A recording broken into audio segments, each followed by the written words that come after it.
ladies and gentlemen, and welcome once more to my basement lair. I am OmnusI, and today we are going to be doing another RPGaDay session. Today is the 17th of August, which means the 17th topic is comfort.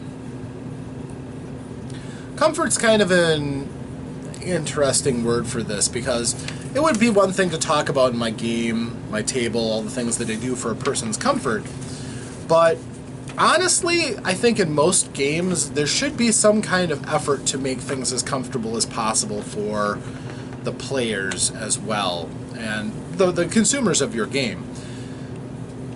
For instance, the style that I'm working on Dice File in is going to be conversational in tone.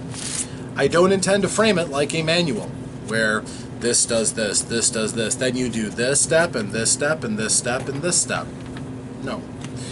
I prefer to talk people through things. I think that conversational tone generally makes the reading more pleasurable and can set you on kind of a little bit of ease, because the other person is earnestly attempting to explain things in a way that's easy to gather and demonstrating step by step without breaking it all down into a clinical presentation.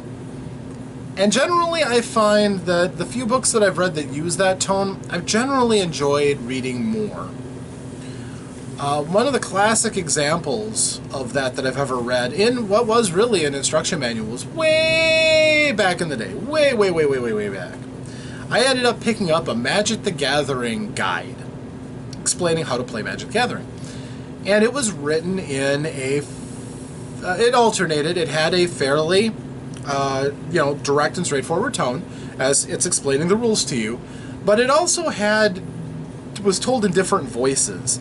And those voices were engaging in attempting to conversationally strike a chord with the reader, to the point where I thought it was, actually fairly an entertaining read, despite the fact that I had been playing Magic the Gathering for years by this point and really didn't need to learn the rules. Although I will admit, modern Magic the Gathering, I would totally need a refresher because they've added so many new things. It seems like every single expansion they do, and what do, 4 or 5 a year? Every single one adds a new rule, a new layer that you have to learn. I would be surprised if they had, instead of just flying and ground creatures, they now have subterranean and teleporting and blue versus red, blue ones, I don't know. It wouldn't surprise me. But my interests have moved far from Magic the Gathering as of, well, quite a while ago. So, likewise, when I'm writing, that's the tone I take, because I want to genuinely connect with my readers, with the people who are going to be playing. I don't want it to be a slog. Oh yeah, there'll definitely be highlight areas. If I'm explaining, for instance, the steps on making a character, it's not just going to be buried in paragraphs of prose. No. I will definitely still have, okay, the first thing you want to do, come up with your concept. This is what you're shooting for. But after the banner point, yeah, I'm going to go right back to the conversation. It's like, okay, this means you want this. This is a good example because this helps the story weaver to find out if you're actually playing in character. They'll be going up against this as your standard, so try not to make it too vague or conceptual. So, yeah. Then the next step would be, figure out what you want your character to be really good at. The story weaver may give you a list of allowed skills, or he may allow you to freeform it. So, that's how I think I want people to get a hold of my work. Basically, I want it to feel like I'm there helping them. Not telling them what to do, because that's not the intent of this either. It's to guide. It is more of a guidebook than a rule book, quite honestly. Because it is, I think, in our hobby, the privilege and potential to be so wide open that people just use the rules that they want to use the way they want. Sure, there'll be times when you want to go buy the book. Maybe that's the easiest way to learn a game. But for some people, that's not, and buy the book doesn't work for them. Likewise, most of the things in my game can be scrapped if you don't like them. That's the way it is for almost all role-playing games, quite honestly, and I'm always kind of get confused when people complain that, you know, they hate games that have stuff that they don't like. It's like, well, take that out. If somebody says, I hate I'll use an example of one of my comments that I got. I hate perception checks. Don't use perception checks.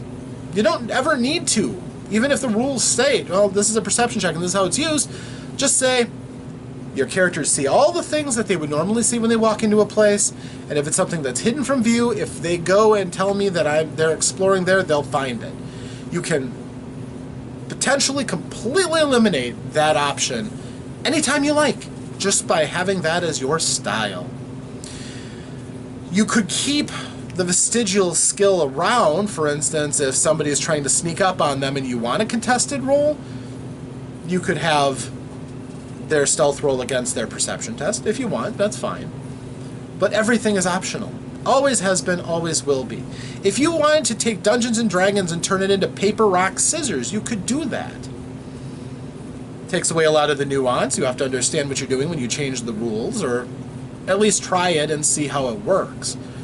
But for some people, the idea of playing paper, rock, scissors to resolve combat in D&D, and even, you know, for instance, if you wanted to add some mechanism to it, all right, a particularly tough creature requires 5 wins before you get 3 losses in paper, rock, scissors. Oh, okay, that's a tough fight. I have to beat you 5 times before I lose 3 games if we keep playing again and again and again. But odds aren't with me there, and sometimes in battles that's the case. But yeah, that's, you know, something that you could work into a game like Dungeons and Dragons if you wanted to get rid of that. So all of my stuff is optional. Every little tidbit, every twist on the rules, all the ones that I suggest will be purely optional. Even the dice themselves are optional. The character sheet is optional. You could use your own. Keeping your dice on your character sheet to show the different pools, optional. You don't have to do that. You could, one of the things that I'm going to do as soon as I get out to MS Paint again, is I'm going to create a sheet that basically has a grid with a template, and it's going to have the shapes representing the different dice in a row. And you can just tick them off as you spend those dice, and obviously lightly, because you'll be erasing them when you get your dice pool replenished. And if you get fatigued, you shade in half of that shape. And if you get hurt and injured, you fully blacken in that shape, and you don't erase that until you are healed or recover. That's just for people who don't want to actually have the dice cluttering up their sheet. It probably would be more useful for higher level gameplay when you've got lots of skills and lots of dice, but I didn't notice any real difficulties with my playtesting of higher level characters. It all depends on what you want, what you like. So comfort is something that a person should have in mind. It's in my game design and it's in my presentation, certainly. But ultimately, I understand there's only so far I can go with comfort. For instance, ideally, you would want a certain set of structures in place to play my game. You would have a character sheet printed out. You would have all the same colored dice for your dice pool. You would have a different shade of dice for your gear dice, so that if you roll them together, they get separate. The Storyweaver would have their own dice that they would give out for circumstance that would be different from all of yours. And that's how you would go. That's optimal. Some people may not be comfortable with that kind of, you know, everything just bulleted down like that. That's, sure. But at least the possibility is there, and then as always, you can make things as comfortable as you want by using just the rules that you like. So, if anything that I said sounds like heresy, then go on, keep playing the game your way. There's really no harm in playing by the books. As a matter of fact, the game designers kind of had that in mind when they made all of their rules. And when people make house rules, it's basically trying to make the game more comfortable to them, essentially. in a way that makes sense to them. So that's my thoughts on comfort. I think it's important, and I think it's something that some games do really well and some games don't do so well. The ones that are more approachable are ones that generally do well, especially if they're more approachable by their audience. For example, I can say to you that I don't find the game Apocalypse World very comfortable, the granddaddy of the Powered by Apocalypse games, because it's written in a very raw, edgy style, almost to the point where it feels a little forced about, you know, having to use the kind of language and brutal examples that they do. But it's their niche, and it won them a pretty good audience by speaking out to a group of people. That is not me, and that's fine. But, you know, I may not be so comfortable with the elements of that game that are, well, you know, just not my thing. I have my own taste, certainly. And a game that has battle babes might appeal to certain people, but, you know, it's just not my thing. I'm sure you can have, you know, warriors or whatever I can't remember what the class is, for just somebody who's capable of just beating somebody up and not making them women without a really good reason. So, you know, maybe an order of people calling themselves the battle babes, maybe, but I don't know. Anyhow, thank you for joining me. I'm OmnusI, and I am happy to have you here again. Hopefully you join me tomorrow for the next RPGaDay, but we are more than halfway along, so hopefully you are looking forward to the final ones. There's some really good ones coming up, so thanks again, and farewell.